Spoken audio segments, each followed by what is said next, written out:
এটা আসছে। হ্যাঁ হ্যাঁ, আমরা একেবারে চা বাগানের মধ্যে আছি এখন, না? আমরা একেবারে চা বাগানের ভিতরে আছি।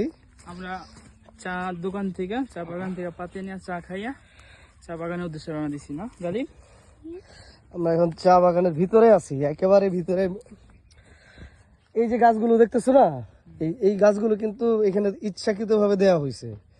এটার কারণ কি, পুরোপুরি রোদ তোমার, হ্যাঁ, পুরোপুরি রোদ যাতে এই চা বাগান চা গাছে না পড়ে, একটা ব্যালেন্স করা আর কি, রোদ আর ইসের শেড দেওয়া আর কি উপরে। এবং এই যে দেখো, এই যে এটা আছে না, এইটাই হয় তোমার এই যে গ্রিন টি, এই যে এইটাই হবে গ্রিন টি। আচ্ছা আচ্ছা। এই যে এই কড়িটা, এটা হচ্ছে খুব দামি, এই কড়িটাই হবে খুব দামি। এই যে এই কড়িটা, হ্যাঁ, এইটা এই যে এটা খুব দামি হবে, এবং এটা হবে সেরা চা, খুব দামি চা। গ্রিন টি নিয়ে যাওয়া লাগবে।